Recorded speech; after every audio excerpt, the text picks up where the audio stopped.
साथियों, स्वागत है साहित्य सहचर के इस नया यूट्यूब प्लेटफॉर्म पर। आज हम देखने जा रहे हैं बीपीएससी टीआरई 4.0 या फिर किसी भी एग्ज़ाम के लिए आप करंट अफेयर देखना चाहते हैं तो देख सकते हैं। दिसंबर 2024 का फर्स्ट वीक हम देख रहे हैं। 1 से 7 दिसंबर का करंट अफेयर हम देखेंगे। ये कलर आपको कैसा लग रहा है? ठीक लग रहा होगा, मुझे लग रहा है थोड़ा सा क्लासिक कलर लग रहा है मुझे। ओके, तो आज हम पूरे क्लास में इस कलर का यूज करेंगे। ठीक, तो चलिए शुरू करते हैं। सबसे पहले अभी आपको वैसे ये पॉइंट बताने की ज़रूरत नहीं पड़ती है इंडिया में कि आईसीसी के अध्यक्ष कौन है। ओके, आईसीसी के अध्यक्ष जय शाह बने हैं, सबसे युवा अध्यक्ष हैं। तो ये बस आपको ध्यान रहे कि आईसीसी के अध्यक्ष अभी कौन है। और अभी रिसेंटली जो चैंपियन ट्रॉफी में आप देखे होंगे, ओके, इनको प्रेजेंट करते हुए रोहित शर्मा को अवार्ड दे रहे थे। ओके, बस इतनी बात याद रखेंगे। विश्व एड्स दिवस कब मनाया जाता है? ये भी आसान प्रश्न है, सभी को याद होगा कि 1 दिसंबर को मनाया जाता है। इसमें हम दो बात आपसे जानना चाहेंगे। आप एचआईवी का फुल फॉर्म बता सकते हैं और एड्स का फुल फॉर्म बता सकते हैं कि नहीं। वास्तव में एड्स एक बीमारी है और उसके लिए रिस्पॉन्सिबल वायरस जो है वो एचआईवी है। ओके, तो दो बातें हैं और ये दोनों बातें हमने आपको एनसीईआरटी प्रीमियम क्लास में, जब मैं एनसीईआरटी पढ़ा रहा था क्लास 8वीं का, उसमें मैं आपको बताया हूँ। ओके, तो इसको आप ध्यान रखेंगे। तीसरा पॉइंट ये है कि विश्व विश्व अंतर्राष्ट्रीय, या उसको अंतर्राष्ट्रीय बोल लीजिए, इंटरनेशनल अंतर्राष्ट्रीय गुलामी उन्मूलन दिवस ये कब मनाया जाता है? गुलामी उन्मूलन दिवस कब मनाया जाता है? तो ये आप दिमाग में रखेंगे, 2 दिसंबर को मनाया जाता है। ओके, 2 दिसंबर को मनाया जाता है अंतर्राष्ट्रीय गुलामी उन्मूलन दिवस। ओके, चौथा पॉइंट ये है चौथा पॉइंट ये है कि एफडीआई मतलब फॉरेन डायरेक्ट इन्वेस्टमेंट। ओके, इस मामले में सिंगापुर सबसे आगे है, मतलब फर्स्ट पोजीशन पे सिंगापुर है। और कमाल बात ये है कि 50% कंट्रीब्यूशन सिंगापुर की तरफ से आता है। तो ये आप दिमाग में रखेंगे तो मुझे अच्छा लगेगा। ओके, तो इतनी सारी बातें हैं। तो मुझे लगता है कि जो चार बातें मैंने बताया, जैसा आईसीसी के अध्यक्ष, विश्व एड्स दिवस 1 दिसंबर, अंतर्राष्ट्रीय गुलामी उन्मूलन दिवस 2 दिसंबर, और एफडीआई के मामले में सबसे बड़ा पार्टनर हमारा कौन है? सिंगापुर है। और ये हमारा 6th लार्जेस्ट पार्टनर भी है इकोनॉमिक फॉर्म में देखा जाए तो। ओके, हालांकि ये ना याद रखें, कम से कम इतना तो याद रखें कि 50% कंट्रीब्यूशन देता है एफडीआई में, और एफडीआई के मामले में फर्स्ट पोजीशन पे है सिंगापुर। और हमने आपको रिसेंट में करेंट अफेयर में बताया है कि कितना बहुत सारी, जैसे ओडिशा ने किसी चीज़ के लिए टैप किया, या फिर हमारा रोजर पे कहाँ अपना ऑफिस खोल रहा है या अपना एक्सटेंशन, तो यहाँ भी सिंगापुर आप देखे थे। ओके, तो बहुत सारी बातें में सिंगापुर हम देख पा रहे हैं कि हम सिंगापुर से कोलैबोरेट कर रहे हैं। ओके, तो इतनी सारी बातें हैं। थोड़ा सा हम और आगे बढ़ते हैं, और एक है फिल्म फेयर अवार्ड से लेकर के, लेकिन ओटीटी के मामले में फिल्म फेयर अवार्ड की बात की जा रही है, तो उसको हम भी अभी देखेंगे। ओके, तो ये देखते हैं ओटीटी के मामले में जो फिल्म फेयर अवार्ड है। ओके, चलिए, यहाँ दो बातें समझने लायक है। अब आपसे मैं पूछ नहीं सकता हूँ कि ये कलर आपको अच्छा लग रहा है या नहीं, क्योंकि आप हमारे सामने है नहीं। फिर भी मुझे उम्मीद है कि अच्छा लग रहा होगा। नेक्स्ट टाइम से आप अपना फेवरेट कलर बता दीजिएगा। ओके, तो मैं उस कलर का प्रयोग क्या करूँगा। देखिए, तो यहाँ दो बातें जो सबसे इंपॉर्टेंट है कि सर्वश्रेष्ठ फिल्म और वेब सीरीज, दो बातें हैं। ओटीटी पे आप समझ रहे हैं ना, ओटीटी जैसे अमेजन प्राइम पे कोई मूवी रिलीज हो गया, या फिर नेटफ्लिक्स पे कोई मूवी रिलीज हो गया, या वेब सीरीज रिलीज हो गया। आई थिंक हीरा मंडी जो आप देखे थे वो नेटफ्लिक्स पे था, जहाँ तक मुझे याद है, क्योंकि मैं देखा हूँ। ओके, और ऐसे ही बहुत सारे अमेजन प्राइम पे, जैसे फैमिली ये पंचायत जो देखे होंगे अमेजन प्राइम पे देखे होंगे। जैसे आश्रम 3 अभी देख रहे हैं आप लोग, तो 3 का सीजन 2 देख रहे हैं, तो मैक्स प्लेयर पे देख रहे हैं। ओके, तो इस तरह की बातें हैं। हालांकि वो तो ओटीटी में समझाने के लिए इस तरह के एग्जांपल दे रहा था। हाँ, एक चीज़ आप बताइएगा, डिज्नी हॉटस्टार का विलय किसके साथ हुआ है? ओके, ये एक प्रश्न है आपका। डिज्नी हॉटस्टार का विलय किसके साथ हुआ है, वो मुझे बताएंगे आप। ओके, तो फिल्म और वेब सीरीज की बात करें तो सर्वश्रेष्ठ फिल्म जो है ना, अमर सिंह चमकीला, एक पंजाबी गायक है, हाँ, उनके जीवन पर बनाया गया था अमर सिंह चमकीला। तो ये सर्वश्रेष्ठ फिल्म है। और वेब सीरीज में द रेलवे मैन, ये दो बातें आप याद रखेंगे, पहली बात तो यही रही। ओके, उसके बाद मैं देखता हूँ। ये देखिए, सर्वश्रेष्ठ अभिनेता का भी अभी जो पुरस्कार मिला है, इसी के जो अभिनेता थे। अ, और कमाल बात है, वो भी काफ़ी फेमस गायक है, दिलजीत दोसांझ। ओके ओके, तो ये बात आप याद रखेंगे। और सर्वश्रेष्ठ अभिनेत्री करीना कपूर खान हैं, तो वो भी आप याद रखना चाहे तो याद रख सकते हैं, लेकिन अभी बस हमारे दृष्टि में ही आपको याद रह जाए तो काफ़ी अच्छी बात रहेगी। ओके। हम्म उसके बाद Manisha Koirala. Okay, web series के मामले में यदि आपसे पूछ लिया जाए अभिनेत्री, तो कौन है? मनीषा कोइराला। और काफ़ी अच्छा एक्टिंग की है। ओके, और मनीषा कोइराला को एक तरह से मैं समझता हूँ कि मैं बहुत पर्सनली जानता हूँ। ओके, क्योंकि हम जहाँ नाटक सीख रहे थे, तो वहाँ जो हमें नाटक सिखा रहे थे, तो वो कई बार उनका आना जाना हुआ था, मनीषा कोइराला का। ओके, तो आप उस तरह से भी याद रखेंगे। ओके, हम नाटक वाले बहुतों से मिल सकते हैं, ये बात है। ओके, तो आप इसको ध्यान रखेंगे। क्या? सर्वश्रेष्ठ अभिनेत्री, लेकिन वेब सीरीज के मामले में आपसे पूछा जाए तो ही आप बताएंगे बताएंगे मनीषा कोइराला को। फिल्म के मामले में पूछा जाएगा तो आप यहाँ करीना कपूर खान की बात करेंगे। ओके, तो ये हो गई अभिनेत्री के मामले में, अभिनेत्री। ओके, तो इसमें मनीषा कोइराला। आप लोग हीरा मंडी देखें या नहीं देखें बताइएगा। हाँ, काफ़ी अच्छा एक्टिंग की है मनीषा कोइराला। उसके बाद आपको बहुत याद रखने की ज़रूरत नहीं है। ओके, हाँ, अब कुछ मत याद रखिएगा, इतना याद रख लीजिएगा, काफ़ी है। ओके, और आप चाहें तो सर्वश्रेष्ठ अभिनेता पुरुष के मामले में आप राजकुमार राव का नाम याद रख सकते हैं। ओके, तो ये चल सकता है। बाकी आप कुछ ना याद रखिए, मुझे चलेगा, ऐसा नहीं कि आप लोग परेशान हो जाएंगे। ओके, तो इस तरह की बातें हैं। तो OTT फिल्म फेयर अवार्ड्स 2024 को हमने देख लिया, इसको मिटाता हूँ, तब तक के लिए हम वीडियो पॉज करते रहे। एक बहुत इंटरेस्टिंग खबर है कि किसी मेला क्षेत्र को जिला घोषित किया जाना, ये बड़ी बात है। ओके, तो महाकुंभ मेला क्षेत्र जो था, और आप लोग महाकुंभ मनाए हैं, गए हैं, बहुत सारे साथी गए हैं, हमारे शायद सहचर परिवार के भी कई सारे साथी गए हैं। मैं नहीं जा पाया हूँ क्योंकि मुझे भीड़ से काफ़ी डर लगता है। ओके, तो मैं नहीं चाहता हूँ भीड़ में, तो इस वजह से नहीं गया। ऐसा नहीं कि मैं अधार्मिक हूँ या कुछ और बातें की बातें नहीं कर सकता मैं। ओके, तो महाकुंभ मेला क्षेत्र को जो है एक जिला घोषित किया गया है। ओके, अभी हम आगे जब भी करंट अफेयर डिस्कस करेंगे तो उसमें कुंभवाणी नाम का एक रेडियो FM बना था। ओके, तो उसका फ्रीक्वेंसी क्या था आप ये बताएंगे? मैंने इसे बता रखा है पहले से ही। ओके, फिर भी यदि आप बता पाएंगे तो मुझे अच्छा लगेगा। पर आगे हम बहुत सारी बातें करने वाले हैं इसको लेकर के, महाकुंभ मेला से संबंधित। अभी धीरे धीरे हम करंट अफेयर सीरीज को इसी तरह से लेके चलेंगे, आप घबराइए नहीं। ओके, हाँ, ये इम्पोर्टेंट है। हाँ, सिनवैक्स, ये सिनवैक्स क्या है? सिनवैक्स क्या है?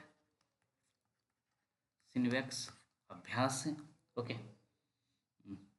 तो इसको कहा जाता है संयुक्त टेबल टॉप अभ्यास। ओके, तो ये सैनिक अभ्यास ही है सिनवैक्स। तो आपसे बस आपको याद रखना है कि किसके किसके बीच हो रहा है सिनवैक्स। तो कमाल बात यह है कि भारत के साथ कौन है यहाँ? ओके, चूँकि जिक्र कर रहा हूँ तो भारत होगा ही होगा। तो भारत के साथ कंबोडिया। तो हम बहुत सारे आपको आ, ये सैनिक अभ्यास, नौसैनिक अभ्यास या वायुसेना का अभ्यास या संयुक्त सैन्य अभ्यास, ये सारी बातें मैंने आपको बताया है। तो क्या, तो सिनवैक्स किसके बीच हो रहा है? भारत और कंबोडिया के बीच। तो ये आप अच्छे से याद रख लेंगे तो मुझे अच्छा लगेगा। ओके, बहुत अच्छी बात, मतलब छोटे छोटे ही आर्टिकल हैं, ऐसा नहीं है कि बहुत बड़े आर्टिकल हैं कि हम आपको बहुत डिटेल में बताएं। और देखिए, जो रिवीजन करंट अफेयर होता है ना, इसी तरह से बताया जाता है, बस आपके माइंड में चलते जाएँ और कुछ भी मैं नहीं छोड़ रहा हूँ, ये बात याद रखिएगा। ओके, देश का पहला वर्टिकल रेलवे ब्रिज बनाया गया है, और ये कहाँ बनाया गया है? पहले तो वर्टिकल रेलवे ब्रिज की बात की जा रही है, वर्टिकल लिखा रहा था, वर्टिकल। ओके, तो ये कहाँ बनाया गया है वर्टिकल रेलवे ब्रिज? तो ये तमिलनाडु में बनाया गया है, तमिलनाडु में बनाया गया है। ओके, और किस किस को कनेक्ट कर रहा है? ओके, तो दो, एक तो तमिलनाडु मुख्य भूमि को रामेश्वरम से कनेक्ट कर रहा है। ओके, तो आपसे पूछ लिया जाएगा कि इस पुल का नाम क्या है। वास्तव में 105 साल पुराना एक पुल हुआ करता था, पम्बन पुल। ओके, पम्बन। ओके, तो इस पुल को ही बस इसके आगे नया नाम लिख दिया है, नया पम्बन पुल। ओके, तो आप याद रखेंगे कि पम्बन पुल कहाँ है? तमिलनाडु में है। ओके, और किसको कनेक्ट कर रहा है? तमिलनाडु मुख्य भूमि को रामेश्वरम से कनेक्ट कर रहा है। बस इतनी बातें हैं। ओके, इसकी लंबाई तो आपसे मुझे नहीं लगता है पूछा जाएगा, लेकिन एक बार हमको याद है कि बीपीएससी ने एक बार लंबाई पूछ लिया था किसी टनल का। ओके, तो मुझे लगता है कि आपको इस पुल का जो है लंबाई, पुल की जो लंबाई है आपको याद होना चाहिए। ओके, 0.25 किलोमीटर, बस इतना याद रहे तो मुझे अच्छा लगेगा, और कुछ मत याद रखिएगा। ओके, तो इतनी सारी बातें हैं, आपने देख लिया। ओके, एक नाम है, यहाँ साइड में मैं लिख दे रहा हूँ। ओके, कुछ एरिया खाली है, अब मैं देख लिया कहाँ लिखा रहा है कहाँ नहीं लिखा रहा है। मुर्दू फर्नांडो। एक तो फर्नांडो लिख दे रहे हैं तो आपको पता लग जा रहा है कि ये श्रीलंकाई नाम है। ओके, तो मुर्दू फर्नांडो जो है ये श्रीलंका की सेकंड मुख्य न्यायाधीश बनी है। ओके, श्रीलंका की सेकंड, और कितने नंबर की है? ये 48 नंबर की है। मतलब अब तक 48 मुख्य न्यायाधीश बने थे, उसमें से दूसरी बार ही कोई महिला बन रही है। तो मुर्दू फर्नांडो का नाम आप याद रखेंगे। बस इतनी बातें हैं। ओके, तो अब मैं बोर्ड मिटा रहा हूँ और वीडियो को पॉज कर दे रहा हूँ। चलिए थोड़ा सा आगे बढ़ते हैं। ओके, एक योजना है, और योजना इसलिए इम्पोर्टेंट हो जाता है बता रहा हूँ मैं। रायथू, रायथू। ओके, रायथू भरोसा, ये किसानों के लिए योजना है, और इसमें 15,000 वार्षिक सब्सिडी मिलेगा किसानों को। ओके, तो ये बहुत अधिक अमाउंट होता है एक तरह से देखा जाए तो। 15,000 मतलब ये 15,000 एक तरह से कुछ अमाउंट है नहीं, लेकिन अन्य योजनाओं की तुलना में, हाँ, यदि 15,000 देने की बात की जा रही है सब्सिडी के फॉर्म में, तो ये बहुत अधिक है। ओके, तो रायथू भरोसा किस राज्य ने शुरू किया? तो आप याद रखेंगे तेलंगाना, तेलंगाना। ओके, तेलंगाना ने इसे शुरू किया है, रायथू भरोसा को, बस इतना याद रखें। इसके बाद जो खबर है ना वो बहुत इंपॉर्टेंट है। ओके, पहले ये अभी मान लीजिए पहला दूसरा कर रहे हैं, ऐसा कोई बड़ी बात नहीं है कि आप सीरीज में ही याद रखें। PV Sindhu. Okay, PV Sindhu badminton खिलाड़ी है। ओके, पीवी सिंधु, और एक दूसरा नाम है लक्ष्य सेन। ओके, पीवी सिंधु और लक्ष्य सेन क्या जीती हैं? ओके, सैयद मोदी अंतर्राष्ट्रीय बैडमिंटन प्रतियोगिता जीत ली है। क्या नाम है? सैयद मोदी इंटरनेशनल प्रतियोगिता। ओके, कंपटीशन ये जीत ली है। पुरुष कैटेगरी में लक्ष्य सेन ने जीता है। ओके, और स्त्री कैटेगरी या महिला कैटेगरी में किसने जीता है? पीवी सिंधु ने। तो ये इंपॉर्टेंट था। तो ये मतलब रायथू भरोसा आप भूल भी जाए तो थोड़ा बहुत चल सकता है, लेकिन पीवी सिंधु और लक्ष्य सेन का नाम नहीं भूलेंगे। ओके, तो सैयद मोदी इंटरनेशनल प्रतियोगिता जीती हैं, और यह हो रहा था लखनऊ में यह कार्यक्रम। ओके, ये बहुत ही इम्पोर्टेंट है। ये खबर बहुत ही इम्पोर्टेंट है कि एक पूरे के पूरे राज्य को यह कह देना कि विरासत पर्यटन स्थल, मतलब सर्वश्रेष्ठ, पश्चिम बंगाल को सर्वश्रेष्ठ विरासत पर्यटन स्थल, मतलब टॉप विरासत, ओके, हेरिटेज टूरिज्म के रूप में, टूरिस्ट प्लेस के रूप में घोषित किया है यूनेस्को ने। ओके, और किसको घोषित किया है? पश्चिम बंगाल को, वेस्ट बंगाल को। वेस्ट बंगाल में आप देखेंगे सुंदरबन डेल्टा है, चाय के मैदान है, वहाँ दक्षिणेश्वर है, काली घाट है। ओके, हमारी एक मित्र भी काली घाट घूमने गई है। ओके, तो इस तरह से और भी बातें हैं। तो चाय बागान तो मैंने बता ही दिया, दक्षिणेश्वर। हाँ, एक और है गंगा सागर मेला। गंगा सागर मेला महाकुंभ के बाद, हाँ, यहाँ सबसे अधिक भीड़ होती है, तो समझ सकते हैं कि ये कितना इंपॉर्टेंट है। फिर उसके बाद पश्चिम बंगाल का दुर्गा पूजा आप देखे होंगे, हाँ, काफ़ी भीड़ होती है। तो ये समझ सकते हैं कि किसी राज्य को, पूरे के पूरे राज्य को ही विरासत पर्यटन स्थल के रूप में घोषित किया जाना कितना इंपॉर्टेंट हो जा रहा है। तो ये मान सकते हैं कि ये ममता बनर्जी का अच्छा काम है। ऐसे ममता बनर्जी रही या फिर बाकी भी गवर्नमेंट जो रही है, कहीं ना कहीं इस मामले में वर्क की है, और पश्चिम बंगाल अपने विरासत के लिए प्रसिद्ध है। आप समझ सकते हैं कि इस तरह की बातें हैं। तो बोर्ड को मिटा रहा हूँ। ओके, और इसके लिए मैं वीडियो पॉज कर दे रहा हूँ। बीपीएससी एग्ज़ाम दे रहे हैं तो यह खबर आपके लिए काफ़ी इंपॉर्टेंट हो जा रहा है, क्योंकि हम बात करने जा रहे हैं राजेंद्र प्रसाद जी के बारे में। राजेंद्र प्रसाद जी के बारे में करने जा रहे हैं। तो चूंकि इनका जन्म आप जानते हैं कि 3 दिसंबर को हुआ था, 3 दिसंबर 1884 को। हाँ, और इनके गांव इसी मतलब तकरीबन 1 साल पहले मैं गया था। ओके, तो जीरादाई गांव आप आई थिंक गोपालगंज जाते रहेंगे तो ये आपको दिखता भी है। तो ट्रेन से जाते हैं तो जीरादेई स्टेशन भी है। ओके, तो 3 दिसंबर 1884 आप याद रखेंगे पहले इनका जन्म। ओके, उसके बाद क्या याद रखेंगे, उसके बाद आपको याद रखना है बाकी इनकी पढ़ाई कहाँ से हुई। हाँ, हालांकि एक बार गांधी जी के बारे में पूछ लिया गया था तो क्या पता इनके बारे में पूछ ले। तो ये कलकत्ता प्रेसिडेंसी कॉलेज से पढ़े हैं। यहाँ की हमारी सीनियर एक थी, वहाँ से पढ़ाई की थी। ओके, तो बहुत फेमस कॉलेज है कलकत्ता प्रेसिडेंसी कॉलेज। तो ये याद रख सकते हैं कि वहाँ से पढ़ाई की है। साथ में बाद में मैं कहीं पढ़ा था कि इलाहाबाद विश्वविद्यालय से भी पढ़ाई की हैं। कलकत्ता विश्वविद्यालय के विधि, अच्छा हाँ, कलकत्ता विश्वविद्यालय से आ, आ, क्या कहते हैं, विधि विभाग से मतलब पीजी किए हैं, एलएलएम जो कहते हैं वो किए हैं कलकत्ता विश्वविद्यालय से। ओके, और उसके बाद डॉक्टरेट की उपाधि कहाँ से मिला है इन्हें, तो इलाहाबाद विश्वविद्यालय से। तो 3 कॉलेज, अब प्रेसिडेंसी कॉलेज हो गया, कलकत्ता विश्वविद्यालय हो गया, ओके, और इलाहाबाद विश्वविद्यालय हो गया। ये तीनों विश्वविद्यालय मतलब कॉलेज हो गया प्रेसिडेंसी कॉलेज, कलकत्ता विश्वविद्यालय से एलएलएम किए। उसके बाद आप जान रहे हैं, ओके, ये इलाहाबाद विश्वविद्यालय से ये किए हैं, डॉक्टरेट की उपाधि मिली है। ओके, तो ये सारी बातें तो हैं। ओके, ये और बातें हैं, अभी इनके बारे में ख़त्म नहीं हुआ। तो क्योंकि क्योंकि कई बार आप जानते हैं कि लोकल चीज़ें पूछ ली जाती हैं, तो और सारी बातें थोड़ा सा हम देखेंगे जो हमारे दृष्टि से आपके लिए इम्पोर्टेंट है। ओके, एक गांव है, मतलब एक तालाब है बिहार के नखास तालाब में। ये पूछ लिया जा सकता है नखास तालाब का इम्पोर्टेंस क्या है।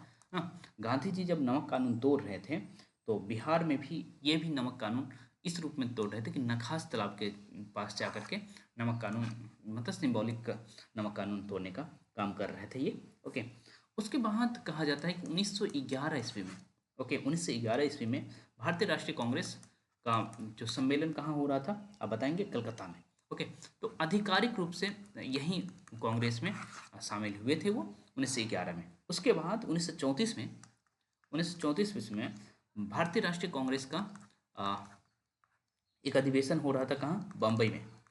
बम्बई, हाँ, वहाँ अध्यक्ष भी थे। ये एक बात है, लेकिन हो सकता है ये ना पूछा जाए, जो हमारी दृष्टि में सबसे इम्पोर्टेंट है ना, वो ये है 1939 ईस्वी में आप जानते हैं कि सुभाष चंद्र बोस आईएनसी के अध्यक्ष पद से इस्तीफा दे दिए थे। तो उसके बाद ये दूसरी बार अध्यक्ष बन, पहली बार तो बम्बई में बने, उसके बाद 1939 में सुभाष चंद्र बोस के इस्तीफा के बाद बने थे। ओके, तो ये बहुत ही इंपॉर्टेंट है। ओके, तो आप ये बता दीजिएगा कि जो सुभाष चंद्र बोस जहाँ अध्यक्ष थे उसके बाद उसी अधिवेशन में राजेंद्र प्रसाद बनते, तो वो अधिवेशन हो कहाँ रहा था 1939 वाला, और बहुत इंपॉर्टेंट अधिवेशन है और इससे प्रश्न बन गया था। ओके, मतलब बीपीएससी टीआरई 3 में प्रश्न बना है ये। ओके, तो मुझे बताएंगे कि 1939 का अधिवेशन कहाँ हो रहा था। तो इतनी सारी बातें हैं और सारी बातें, एक बात और इम्पोर्टेंट है आपके लिए। ओके, जो अंतरिम सरकार बनी थी ना 1946 में अंतरिम सरकार जो बनी थी, ओके, उसमें ये कौन से मंत्री थे, तो खाद्य एवं कृषि मंत्री थे। खाद्य एवं कृषि कृषि मंत्री थे। और जो पीडीएफ मैंने कहा था पढ़ने के लिए, हाँ, उससे इतर है इसमें कंटेंट आप देख पा रहे होंगे। तो मैं आपके लिए कुछ एडिशन भी करता हूँ, जो चूंकि मैं समय लेता हूँ तो मैं एडिशन करूँगा ही करूँगा। ओके, तो ये इस तरह की बातें हैं। तो 1946 में ये खाद्य एवं कृषि मंत्री तो एक नारा भी दिए थे ये, अधिक खाद्यान्न उगाओ, ग्रो मोर फूड नाम से नारा देते हैं। ओके, उसके बाद 2 टर्म के लिए ये राष्ट्रपति भी रहते हैं। हाँ, एक इम्पॉर्टेंट बात कि 1962 ईस्वी में इन्हें भारत रत्न दिया जाता है। कब दिया जाता है भारत रत्न इन्हें, 1962 ईस्वी में दिया जाता है। ओके, भारत रत्न कब दिया जाता है, 1962 ईस्वी में। इस तरह की बातें हैं, बहुत सारी बातें हो गई इनके बारे में। ओके, अब उसके बाद एक और बात है, संविधान सभा की कुछ समितियों में शामिल थे, खास करके संचालन समिति में, प्रक्रिया नियम पर समिति में, और राष्ट्रीय ध्वज पर तदर्थ समिति। ये सारी की बातें हैं, तो उतना इंपॉर्टेंट नहीं है, तो मैंने जो लिख लिया है वही आपको याद रखने की ज़रूरत है। तो इतनी सारी बातें मैंने राजेंद्र प्रसाद जी के बारे में कर लिया। ओके, तो चूँकि बोर्ड भर गया है तो इसको हम मिटाने के लिए वीडियो पॉज कर देते हैं। एक इम्पॉर्टेंट खबर, और ये इस प्रश्न को आप कभी भी गलत कर सकते हैं। आपसे पूछा जाए मखाना महोत्सव, महोत्सव कहाँ मनाया गया? ऑप्शन में हमने मान लीजिए बिहार दे दिया, यूपी दे दिया, तेलंगाना दे दिया, ओके, कर्नाटक दे दिया, इस तरह की बातें दे दिए। तो आप अधिकतर लोग बिहार लगाएंगे, है ना, कि मखाना है तो बिहार में ही होगा। लेकिन आप लोग इस बात को गलत करेंगे। ओके, तो मखाना महोत्सव जो मनाया गया है वो कर्नाटक में मनाया गया है। ओके, क्या कहाँ मनाया गया है? कर्नाटक। और जो मैंने आपको सोर्स कहा पढ़ने के लिए, उस सोर्स से इतर सोर्स है ये। ओके, तो कर्नाटक में मनाया गया है। तो ये तो आपको, और इसका लक्ष्य यही था कि दक्षिण भारत में भी हम मखाना का प्रमोशन करें, मखाना के बाजार का प्रमोशन करें। इसलिए 2 दिवसीय कार्यक्रम मनाया गया है अम, कर्नाटक में। ओके, कर्नाटक के कौन से शहर में? तो बेंगलोर, आप जानते हैं बेंगलुरु। ओके, तो बेंगलोर में मनाया गया है। ये बात तो इम्पोर्टेंट है। साथ ही साथ एक प्रश्न मैंने आपको, हालांकि ये पूछ भी लिया है, कब पूछा है? भाई साहित्य शास्त्र का जो टेलीग्राम ग्रुप है उसमें मैंने पूछा था कि राष्ट्रीय मखाना अनुसंधान केंद्र कहाँ है। ओके, राष्ट्रीय मखाना, हाँ, अनुसंधान केंद्र, रिसर्च सेंटर कहाँ है? तो दरभंगा बस स्टॉप के बगल में आप इसे देख सकते हैं। इस बीच में दरभंगा गया था। ओके, तो वहाँ जस्ट, क्योंकि मैं बस से गया था पटना से दरभंगा, ओके, तो मैंने वहाँ देखा। ओके, तो आप लोग भी इसे याद रखेंगे, राष्ट्रीय मखाना अनुसंधान केंद्र कहाँ है? तो दरभंगा में। ये प्रश्न बन सकता है। ओके, और आपको यह भी पता है कि मखाना को जीआई टैग मिल चुका है। ओके, तो इस तरह की बातें हैं। तो और कुछ बातें नहीं हैं जिससे आप परेशान होंगे एग्जाम में। तो मैंने मखाना से संबंधित जो बातें थी वो बता दी हैं। ओके, चलिए। हाँ, एक मखाना का प्रयोग जो है वो मिथिला क्षेत्र में, खास करके हमारे जो ब्राह्मण साथी हैं उनके यहाँ एक पर्व होता है कोजागरा। कोजागरा, तो वहाँ पान और मखान का काफ़ी वैल्यू है। ओके, हमारा एक जूनियर है, वो कोजागरा जब भी होता था तो काफ़ी मखान लेके आता था। ओके, तो 2022 में इसे जीआई टैग मिला है। ओके, और इसे इंग्लिश में क्या कहते हैं? फॉक्स नट कहते हैं। ओके, और उसमें, इसमें जो है ना, मखाने में प्रोटीन रहता है, फाइबर रहता है, कैल्शियम, मैग्नीशियम, आयरन, फास्फोरस, तो इसीलिए हम सुपर फूड भी कह सकते हैं इसे। ओके, तो फॉक्स नट में इतने सारी चीज़ें पाई जाती है, calcium, magnesium, iron, phosphorus. Okay, तो इस तरह की बातें हैं आपके लिए। ओके, और थोड़ी बातें हम आगे बढ़ते हैं।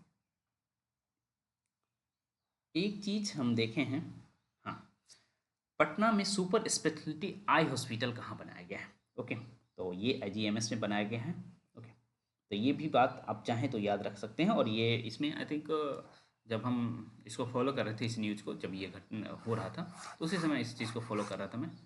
ओके, तो चलिए मिटा रहे हैं तो पॉज कर दें, ज़्यादा सही रहेगा। हाँ, तो ये जो बात मैं बता रहा था अभी, पटना में super speciality eye hospital. Okay, ये वो आईजीएमएस वाला थोड़ी दूसरी बात थी, वहाँ कुछ रीजन रिसर्च के बारे में बारी है। यहाँ आई हॉस्पिटल की बात करें, सुपर स्पेशलिटी आई हॉस्पिटल। हालांकि बहुत सारा देख रहे हैं आईजीएमएस हो रहा है हॉस्पिटल, टीएल, ओके, ठीक है, हॉस्पिटल। ये देखें हॉस्पिटल का स्पेलिंग मैंने क्या लिखा है इसको इसको हटाइए।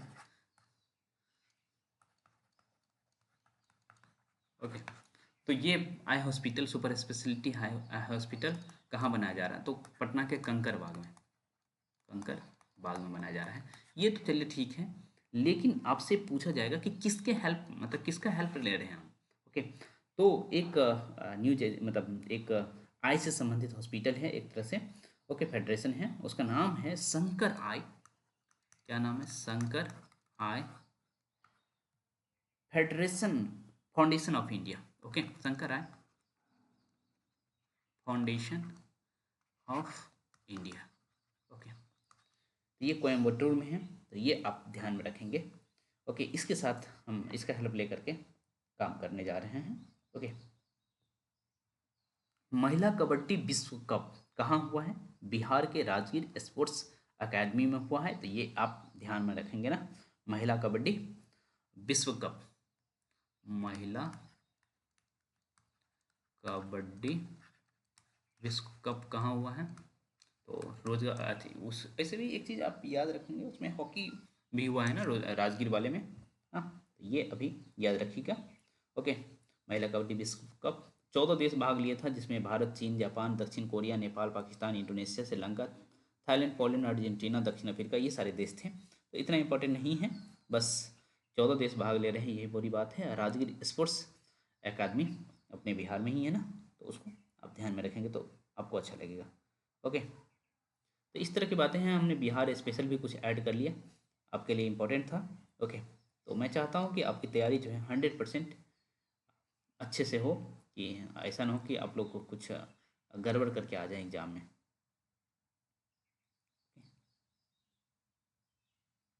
थोड़ा सा हम आगे बढ़ते हैं। खाना महोत्सव हमने कर ही लिया। चलिए, राजेंद्र प्रसाद जयंती भी कर लिया बिहार में। ओके, चलिए, तो बिहार स्पेशल सेक्शन इतना था। ओके, अब हम फिर से हम चलते हैं इंटरनेशनल या नेशनल की तरफ। ये सेक्शन मैंने ध्यान से ऐड किया बीच में। ओके, मिटा रहा हूँ तो ये पॉज कर देना। चलिए, हम थोड़ा सा और आगे बढ़ते हैं। Okay, WMTC world marine technical conference, ये टेक्नोलॉजी कॉन्फ्रेंस। ओके, तो विश्व समुद्री प्रौद्योगिकी सम्मेलन। ओके, ये हुआ है 4 से 6 दिसंबर। ये याद नहीं रखना है, लेकिन इसकी मेजबानी किसने किया है? तो भारत तो किया ही है। कहाँ हुआ है आप ये याद रखेंगे, चेन्नई में हुआ है।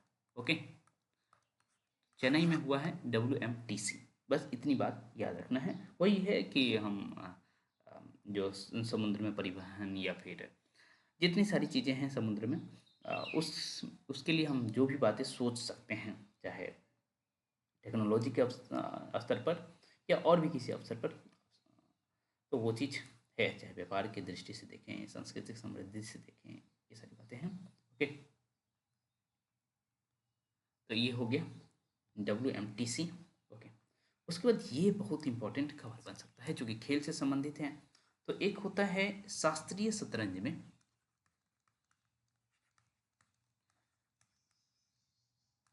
शास्त्रीय शतरंज में ये होता है 2800 येलो पॉइंट होता है। क्या होता है? 2800 ELO पॉइंट। ओके, ये 2800 येलो रेटिंग बैरियर जो होता है ना, उसको क्रॉस किए हैं एक बार हमारे यहाँ के कौन? विश्वनाथ आनंद। आपको याद होगा ना विश्वनाथ आनंद के बारे में, वो तो है ही, उन्होंने क्रॉस किया। लेकिन नए नए में एक है अर्जुन एरिगेसी, ये नाम आप याद रखें। विश्वनाथ आनंद को आप भूल जाएंगे, लेकिन अर्जुन एरोगेसी, एरिगेसी, इनका नाम याद रखेंगे। ओके, तो बहुत कम उम्र के हैं, 21 साल का है मात्र। तो ये विश्वनाथ आनंद के बाद दूसरे इंडियन बन गए। ओके, 28 से येलो पॉइंट बैरियर को क्रॉस करने वाले। तो दो बातें अभी तक आप सीख चुके हैं। ओके, उबर शिकारा, उबर शिकारा की शुरुआत हमने कहाँ किया है? उबर शिकारा की शुरुआत हमने किया है कहाँ? डल झील कहाँ है? जम्मू कश्मीर में, वहाँ किया गया है। तो इतनी बातें याद रखेंगे आप। ओके, ये अवध क्या है और इसमें किसका हेल्प लिया जा रहा है? वास्तव में ये एक ऐसे टेक्नोलॉजी है जो किसानों को मदद करता है। ओके, और इसमें IIT रोपर का मदद लिया जा रहा है। ओके, हालांकि ये पुरानी बातें हैं, 4 साल हो गया इसकी, लेकिन इसकी स्थापना दिवस हम लोग मना रहे थे, इस वजह से ये खबर में है। ओके, तो चलिए हम थोड़ा सा और आगे बढ़ेंगे, तब तक हम मिटाने। आप लोग चिड़ियाघर में जाते होंगे तो आप देखते होंगे कि वहाँ का जो पानी है ना, वो महकते रहता है कई बार। ओके, तो उसको साफ करने के लिए नैनो बबल का प्रयोग किया जाएगा।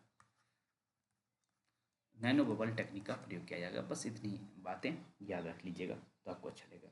चिड़ियाघर की बातचीत हो रही है, तो फिर एक और बात है हमारे सामने है कि अभी बाघों की संख्या की गणना की गई है। ओके, और टोटल बाघ जो भारत में हो गया है ना, टोटल बाघ 3682 ओके, ये याद रखेंगे क्योंकि ये 2006 की तुलना में डबल हो गया है। जब 2006 में आंकड़ा दर्ज किया गया था, उसकी तुलना में ये डबल हो गया। 14 से 11 था, जो कि डबल से भी अधिक ही हो गया है देखा जाए तो। ओके, और हमारे देश में आप जानते हैं प्रोजेक्ट टाइगर कब आया था? ओके, टाइगर प्रोजेक्ट टाइगर 1973 में आया था। ओके, और अभी हम देख रहे हैं 58 टाइगर रिजर्व हमने बना लिया है, बाघ अभ्यारण्य देखा जाए तो।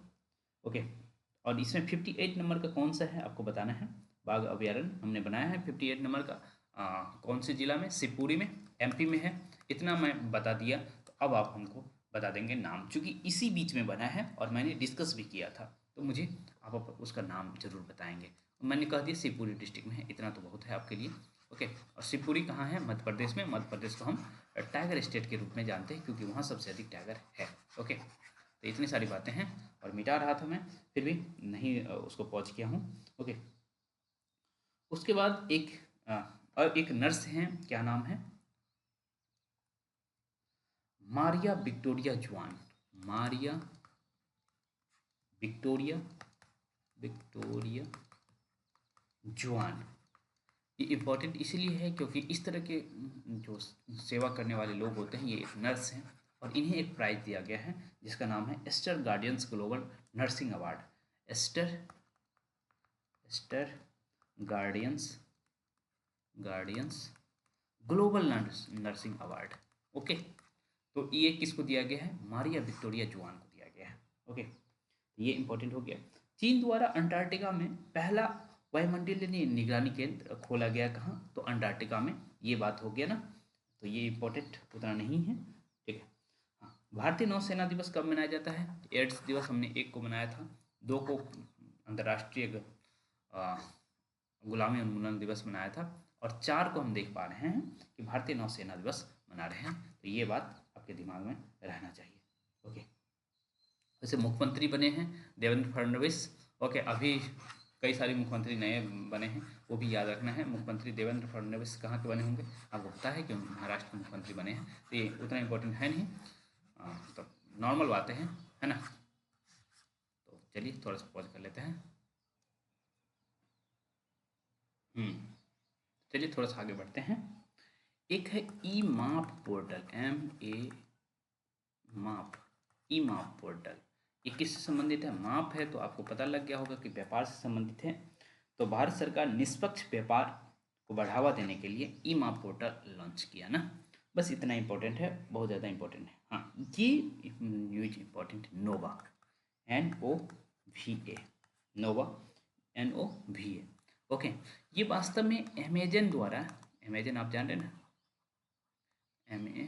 जहाँ से आप सामान वामान खरीदते हैं, अमेजन प्राइम पे वीडियो देखते हैं, वही अमेजन, उसके द्वारा नोवा AI बनाया गया है। जिस तरह से ओपन AI है, मेटा AI है, और भी AI है, डीप सीक आया था ना चाइना वाला, वो हो गया, या जेमिनी है गूगल का। ओके, अभी गूगल का जेमा करके कुछ आ गया है। ओके, तो इतनी सारी बातें हैं। तो बस नोवा किसका AI है, अमेजन का AI है। ओके, तो ये फोटो वीडियो बहुत सारा प्रोसेसिंग कर सकता है, टेक्स्ट का तो कर ही सकता है, फोटो वीडियो का भी प्रोसेसिंग कर सकता है, उसका विश्लेषण कर सकता है। तो नोवा AI किसका है, अमेजन का। ये आपको याद रहेगा तो मुझे अच्छा लगेगा।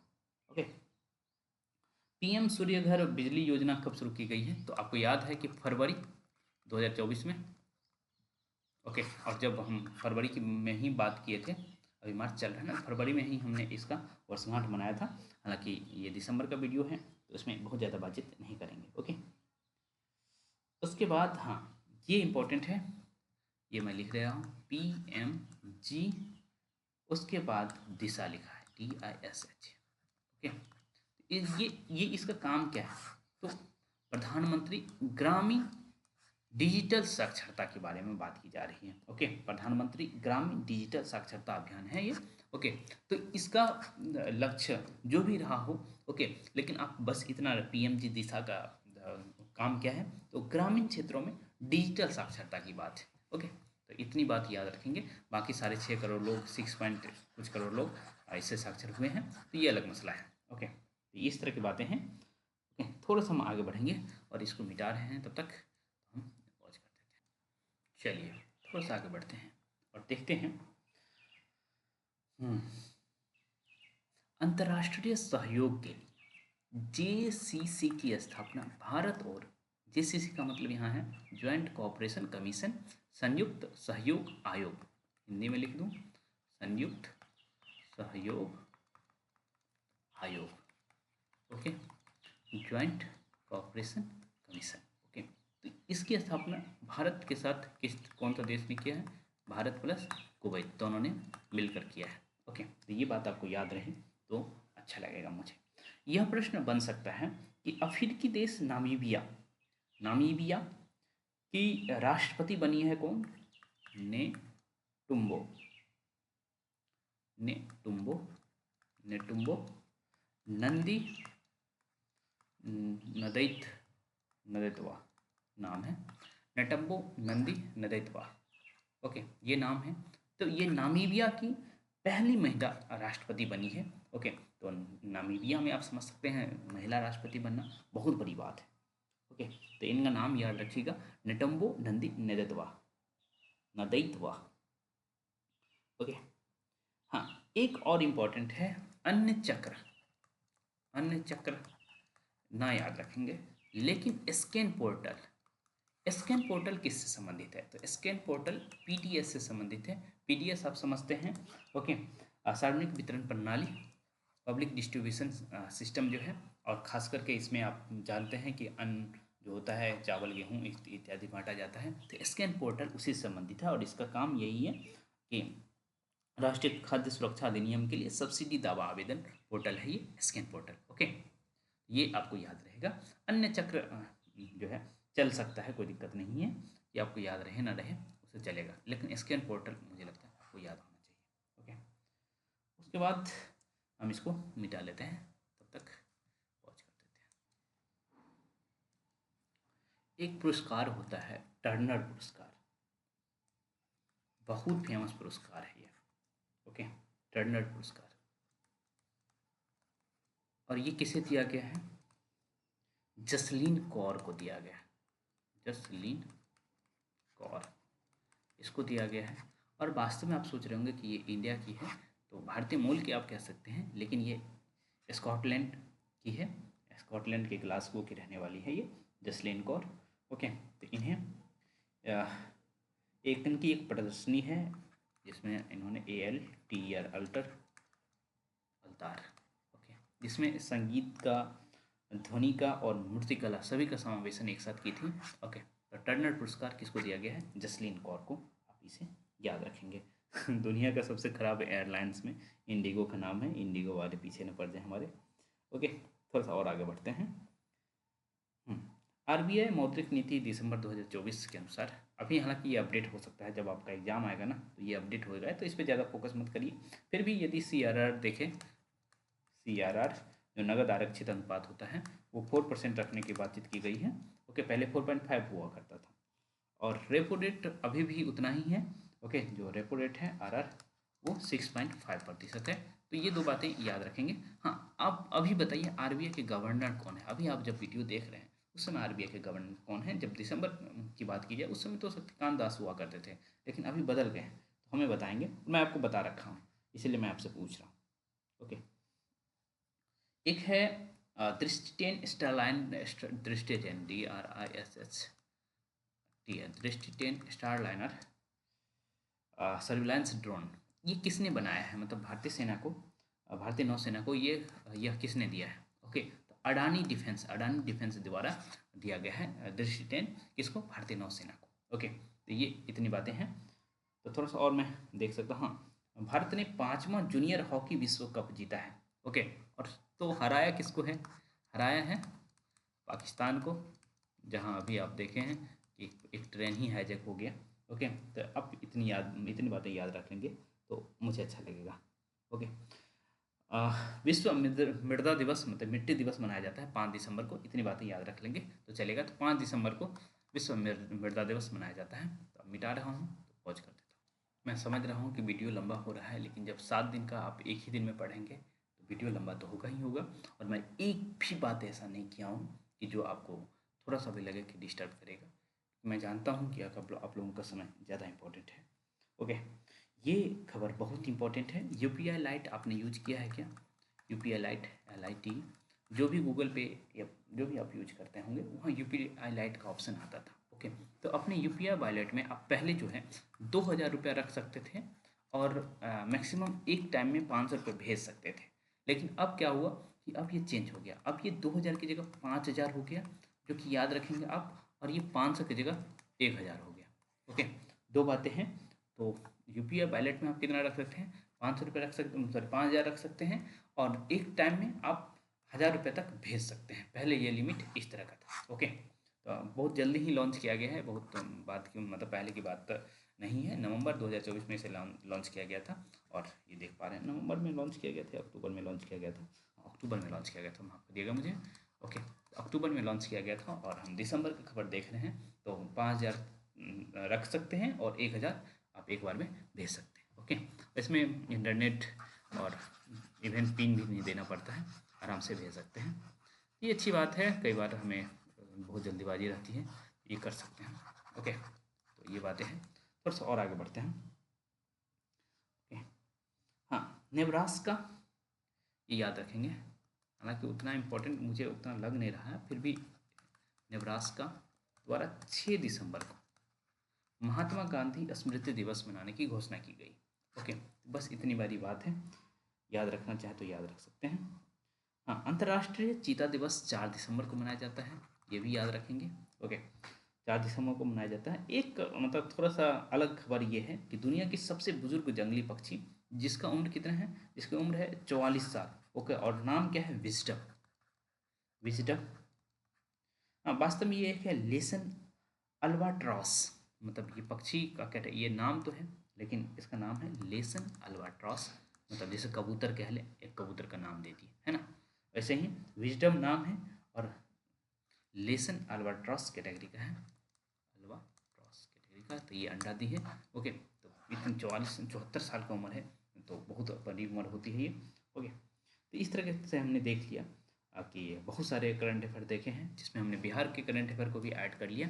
तो आगे हम इस तरह से करते रहेंगे कि जब भी करंट अफेयर करेंगे, बिहार से संबंधित कोई भी बातें हों उसको भी हम ऐड करते हुए चलेंगे। ओके, तो चलिए, मुझे पता है कि आप लोग को यह वीडियो अच्छा लगा होगा और इन्फॉर्मेटिव भी लगा होगा। तो आप चाहते हैं हमसे जुड़ना, तो आप साहित्य सहचर जो हमारा ऐप है वो डाउनलोड कर सकते हैं, और साथ ही साथ आप ये कोशिश करिएगा, यदि बीपीएससी टीआरई की तैयारी कर रहे हैं तो जीएस के लिए भी जुड़ सकते हैं। नहीं तो फिर आप हिंदी साहित्य से जुड़ना चाहते हो तो मैं कहूँगा कि बीपीएससी के लिए हमने जो बैच लॉन्च किया है, बीपीएससी टीआरई 4 के लिए हमने जो बैच लॉन्च किया है, उस बैच को भी ज्वाइन कर सकते हैं। मात्र 1500 रुपये। अब हालांकि अभी 1100 रुपये है, बाद में इसका प्राइस 1500 होगा।